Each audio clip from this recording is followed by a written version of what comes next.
हमारे चैनल में आप सभी का मोस्ट वेलकम है। हम लोग अब 10वां कक्षा का जीव विज्ञान का जैव प्रक्रम चैप्टर को लेकर के आगे बढ़ेंगे और इसमें हम सभी इम्पोर्टेंट क्वेश्चन को देखते हुए चलेंगे, ठीक है, और अच्छे से समझेंगे। और एग्जाम में कोशिश करना अपनी भाषा में लिखना, ठीक है, किताबी भाषा में लिखना नहीं है, समझने का प्रयास करना। बहुत ही आसान जवाब है और समझाने का अच्छे से प्रयास करेंगे, ठीक है। पहला क्वेश्चन है जैव प्रक्रम से आप क्या समझते हैं। तो हम लोगों ने पहले भी पढ़ा है कि जैव प्रक्रम यानी कि जीवों का जो है जीवित रहने की जो विभिन्न क्रियाएं होती है ना, सजीव जितने भी सजीव है उसको जीने के लिए क्या करना पड़ता है, अलग अलग क्रियाएं करना पड़ता है। तो ये सारी क्रियाएं क्या कहलाती है, जैव प्रक्रम कहलाता है। तो आसान है, तुम लोग लिख सकते हो। उदाहरण में दे देना, जैसे श्वसन करते हैं हम लोग, तो वह क्या है, जैव क्रियाएं है। उसका भोजन ग्रहण करते हैं, वह भी जैव क्रिया है। उत्सर्जन करते हैं, शरीर से बाहर निकालते हैं, वह भी एक क्या है, जैव प्रक्रिया है, जैविक प्रक्रिया। यदि नहीं करेंगे उत्सर्जन मान के चलो तो बीमार पड़ जाएंगे, मर सकते हैं, कुछ भी हो सकता है हमारे साथ।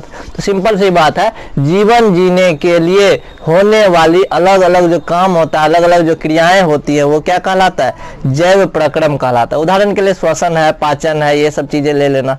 आगे हम लोग बढ़ते हैं। अगला प्रश्न है हमारा कि श्वसन क्या होता है। श्वसन यानी रेस्पिरेशन, ठीक है, ये होता क्या है। श्वसन में कुछ खास होता नहीं है। हम लोग सांस में किस चीज को लेते हैं, ऑक्सीजन को लेते हैं, ठीक है। हम लोग कहते हैं ना कि हम लोगों को जीने के लिए क्या चीज की आवश्यकता होती है, ऑक्सीजन की आवश्यकता होती है। ऑक्सीजन क्यों लेते हैं, इसके पीछे रीजन है। वह क्या करता है, ऑक्सीजन में ऑक्सीजन के उपस्थिति में ग्लूकोज का ऑक्सीकरण होता है। क्या होता है, देख लो, एक लोहा है जैसे मान के चलो, ठीक है, खरीद के लाओ, कांटी एक कील जो होता है, उसको यदि बाहर छोड़ दो बारिश में तो उसमें जंग लग जाएगा 4-5 दिनों में। तो उसका क्या होता है, ऑक्सीकरण होता है। ऑक्सीकरण मतलब समझ गए, ऑक्सीजन में क्या होता है, नमी की मात्रा होती है, पानी की मात्रा होती है, उससे अभिक्रिया करके क्या कर लेता है, कुछ ना कुछ परत बैठा लेता है। अब जैसे कि देख लो, एक आम है, आम को क्या करो, ले आओ, उसको जो है बाहर में छोड़ दो 10 दिन, 15 दिन, 20 दिन, क्या होगा, सड़ने लगेगा। सड़ता क्यों है, क्योंकि उसका ऑक्सीकरण होता है। यदि ऑक्सीजन उसको न मिले तो वो ऐसा ही रहेगा, ठीक है, समझ में आया कुछ। तो ये चीजें, कोई भी चीज को रखने दो, खाना रख दो, रोटी पका करके एक बाहर में रख दो कुछ दिन के लिए, 10 दिन 15 दिन के लिए, तो उसमें क्या हो जाएगा, धीरे धीरे ऑक्सीजन से अभिक्रिया करके वह उसमें भुआ लग जाएगा या फिर कुछ काई बैठ जाएगा, इस तरह से कुछ होता है। तो श्वसन की बात करें यदि, तो जीवन में होने वाली ऐसी क्रियाएं, या फिर जीव में, समझ गए, जितने भी जीव है, जीव में सारे आ गए, मानव आ गया, कीड़े मकोड़े आ गए, कुत्ता बिल्ली गाय भैंस बकरी सब जीव है, पेड़ पौधा भी जीव है। तो जितने भी जीव है, ठीक है, उसमें एक क्रिया होती है, ठीक है, जो कौन सी क्रिया होती है, ऑक्सीजन के उपस्थिति में ग्लूकोज का ऑक्सीकरण होता है। किसका ऑक्सीकरण होता है, ग्लूकोज का। हम लोग ग्लूकोज पीते हैं, एक उदाहरण बता रहे हैं, ग्लूकोज क्या करते हैं, हम लोग पीते हैं ना, लेकिन हम लोग को ग्लूकोज कहाँ से मिलता है, भोजन से मिलता है। हम लोग भोजन करते हैं, रोटी चावल या फिर जो है फल फूल खाते हैं, तो ग्लूकोज का ऑक्सीकरण करता है। किसका ऑक्सीकरण करता है, ये ग्लूकोज का ऑक्सीकरण। और सिंपल सी बात समझ जा कि होता क्या है कि जितना भोजन करते हैं, यदि हम सांस नहीं लेंगे, ऑक्सीजन नहीं जाएगा हमारे शरीर के अंदर, तो वह भोजन पचेगा ही नहीं, समझ गया। तो भोजन को पचाने में, चूंकि देखे बाहर में यदि रख दे पानी में थोड़ा, एक रोटी को 10 दिन, तो सड़ जाएगा। उसी तरह से भोजन को पचाने में, तोड़ने में, गलाने में या फिर जो भी करो, भोजन को जलाने में मदद कौन करता है, ऑक्सीजन मदद करता है। तो ठीक है, एक ऐसी क्रिया जिसमें क्या होता है, ऑक्सीजन के उपस्थिति में किसका ऑक्सीकरण होता है, ग्लूकोज का, ठीक है।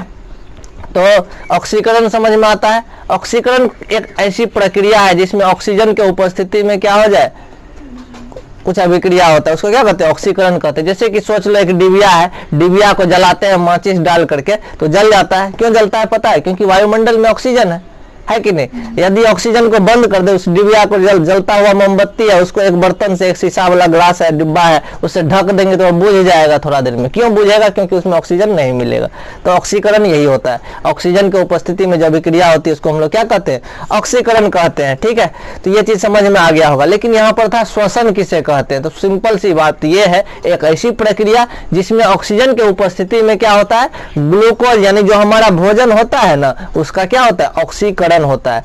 और जब भोजन का ऑक्सीकरण होता है तो इसमें दो चीजें होती है, एक तो कार्बन डाइऑक्साइड निकलेगा, निकलेगा या कि नहीं? देख लो, कोई लकड़ी है, सूखा लकड़ी है, या फिर देखो हम लोग गांव घर में घूड़ा लगाते हैं गाय भैंस को मच्छर भगाने के लिए, पुआल जलाते हैं, चूल्हा में आग लगाते हैं लकड़ी डाल करके, या फिर जो भी चीजें।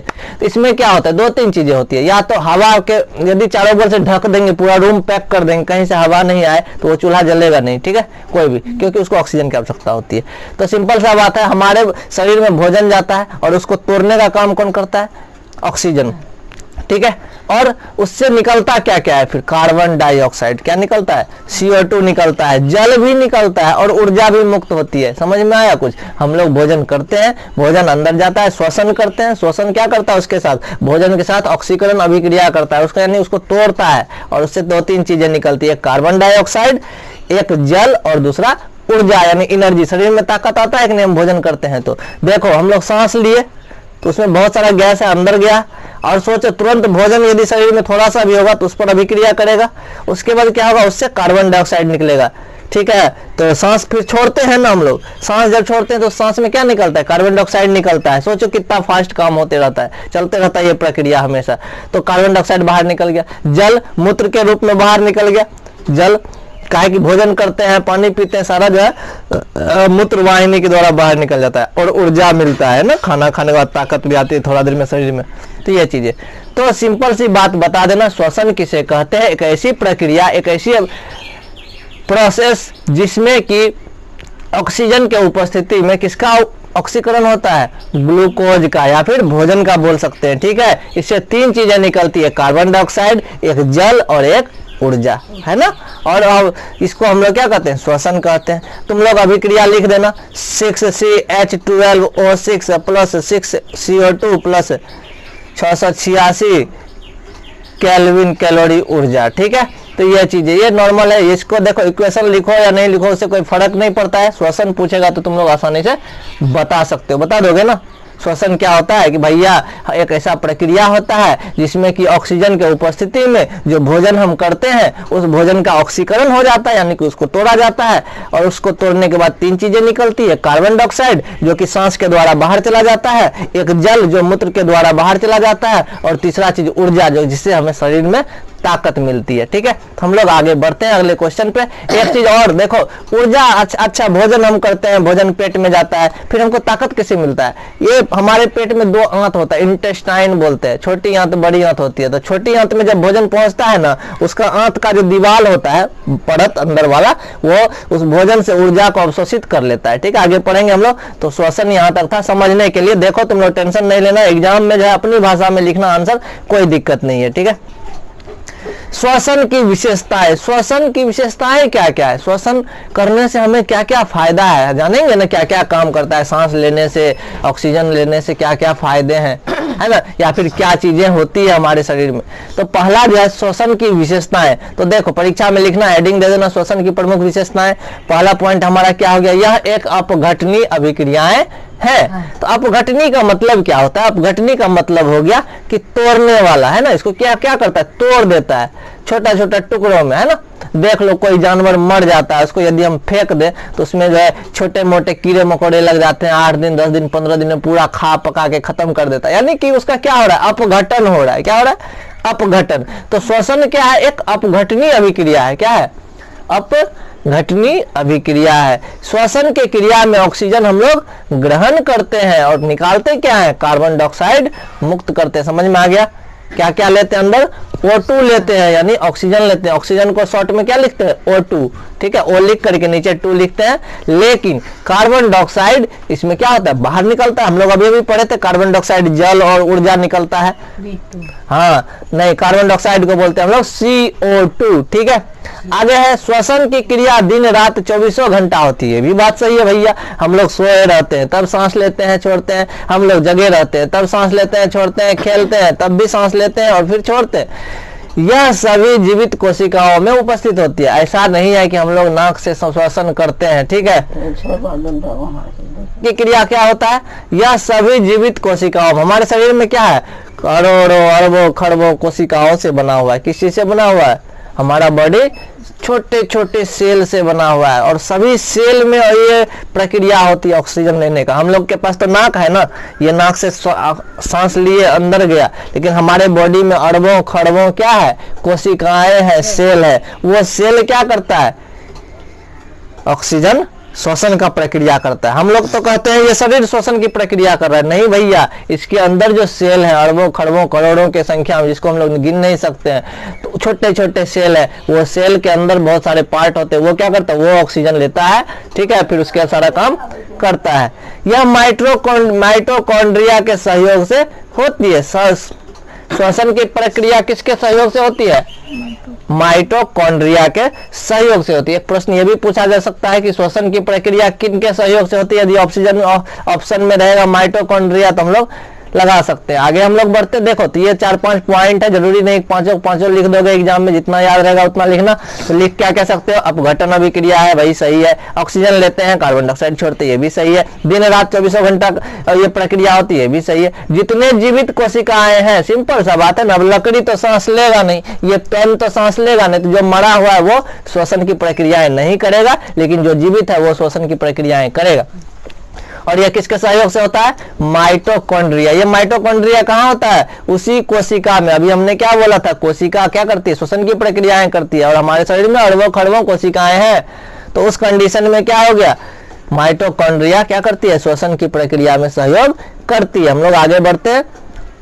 देखो श्वसन 2 प्रकार का होता है। क्या होता है, श्वसन 2 प्रकार के होते हैं। एक होता है वाह्य श्वसन, एक होता है अवाह्य श्वसन, ठीक है। तो यहाँ पर समझ लो आसान सी भाषा में, वाय का मतलब वायु है ना। तो एक हवा के उपस्थिति में जब श्वसन होता है तो उसको क्या बोलते हैं, वाह्य श्वसन। हम लोग जो श्वसन कर रहे हैं, अभी सांस ले रहे हो, छोड़ रहे हो, ऑटोमेटिक, ऐसा नहीं कि बता के देखिए हम सांस ले रहे हैं या छोड़ रहे हैं, ऐसा कुछ तो हो नहीं रहा है, हो रहा है नॉर्मली। हम लोग अभी कौन सा श्वसन कर रहे हैं, वाह्य श्वसन। कौन सा, वाह्य श्वसन होता है। यह किसके उपस्थिति में होता है, ऑक्सीजन के उपस्थिति में श्वसन जो होता है उसको क्या कहते हैं, वाह्य श्वसन। या फिर देखो ऐसा श्वसन जिसमें ऑक्सीजन उपस्थित हो उसको क्या बोलते हैं, ऑक्सी श्वसन बोलते हैं। क्या बोलते हैं, ऑक्सी श्वसन। तो बहुत आसान है, यदि बाय मिस्टेक से पूछ दिया भैया ये ऑक्सी श्वसन बताओ, तो तुम लोग आसानी से बता देना कि जिस श्वसन में ऑक्सीजन उपस्थित हो उसको हम लोग क्या कहते हैं, ऑक्सी श्वसन कहते हैं। थोड़ा सा आगे बढ़ोगे तो इस क्रिया में क्या होता है, अभी अभी हम लोग पढ़े थे श्वसन क्या होता है, ग्लूकोज को जो है ना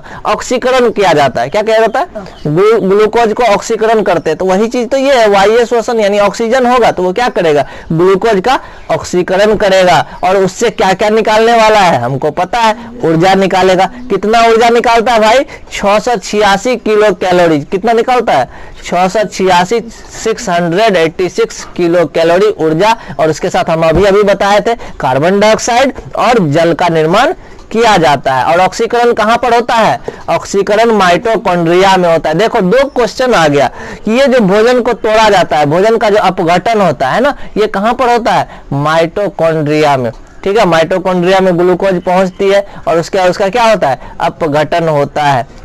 जैसे मनुष्य में, ठीक है, समझ में आ गया। तो मनुष्य में माइटोकॉन्ड्रिया में ग्लूकोज का क्या होता है, ऑक्सीकरण होता है। ग्लूकोज का अवशोषण कहाँ होता है, छोटी आंत में, आगे देखेंगे हम लोग।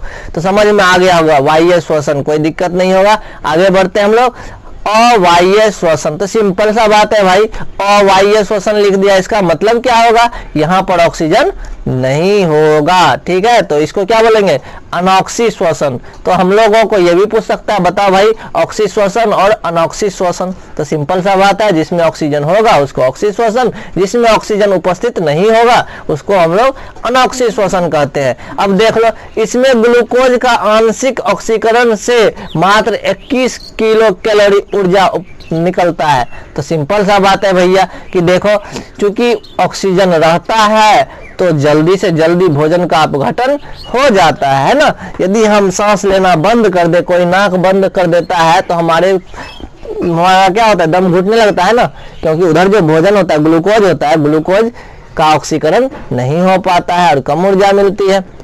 तो सिंपल सा बात है कि देखो जब ऑक्सीजन रहेगा तो ग्लूकोज का अधिक से अधिक क्या होगा, ऑक्सीकरण होगा। तो 686 किलो कैलोरी ऊर्जा मिल रहा था। जब ऑक्सीजन उपस्थित ही नहीं है तो यानी कि होगा कम मात्रा में, थोड़ा बहुत यदि ऑक्सीजन बॉडी में उपस्थित रहेगा तो उस स्थिति में ऑक्सीकरण होने पर मात्र और मात्र 21 किलो कैलोरी ऊर्जा का निर्माण होता है। मात्र 21 किलो कैलोरी। सोच लो कितना का अंतर है। कार्बन डाइऑक्साइड तो बनता ही बनता है, लेकिन इसके साथ साथ क्या बनता है, एथिल एल्कोहल। उसमें क्या बन रहा था, जल।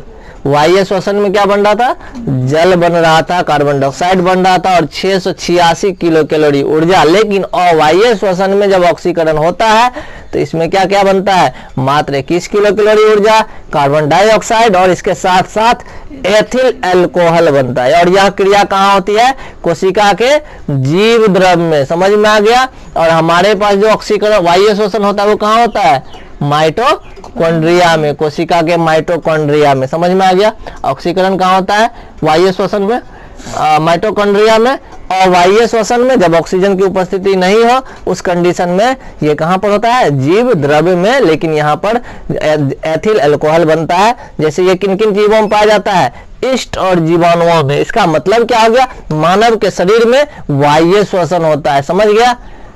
तो गाय के शरीर में वायु श्वसन होता है। समझ में आया कुछ। और उसमें माइटोकॉन्ड्रिया होगा और उसमें क्या होगा, ग्लूकोज का ऑक्सीकरण होगा और उससे कार्बन डाइऑक्साइड, जल और ऊर्जा मिलने वाला है।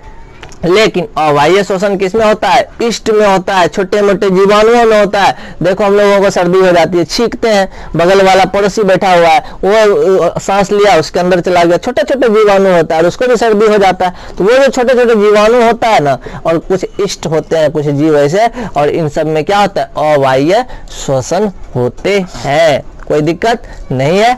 आगे बढ़ते हम लोग। देखो पोषण क्या होता है, तो ये भी बहुत अच्छा सवाल है। पोषण क्या क्या होता है, पोषण के बारे में हम लोग पढ़े हुए हैं। एक ऐसी प्रक्रिया जिससे कि हमें क्या होता है, या फिर किसी भी जीव को स्वस्थ रहने में यह मदद करता है। कैसा कैसा रहने में, स्वस्थ रहने में। ठीक है। तो पोषण कहलाता है एक ऐसी प्रक्रिया, एक ऐसा प्रोसेस जिसके द्वारा जीव क्या होता है, अपने आप को स्वस्थ रखता है, उसको हम लोग पोषण बोलते हैं। पोषण के लिए हम लोगों को क्या चीज की आवश्यकता होती है, पोषण के लिए हम लोगों को पोषक तत्व की आवश्यकता होती है, जो कि मैंने आज से 2 से 3 साल पहले पढ़ाया था तुम लोगों को। ठीक है। हाँ जी। पोषण के लिए हम लोगों को जो पदार्थ की आवश्यकता होती है उसको हम लोग पोषक पदार्थ भी बोलते हैं। जैसे क्या हो गया,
हल्का हल्का छेद होता है, रंध्र होता है, ठीक। और उसके द्वारा और पत्ती के निचला भाग में छोटा छोटा छेद होता है जिसको हम लोग स्टोमाटा भी बोलते हैं, ठीक है।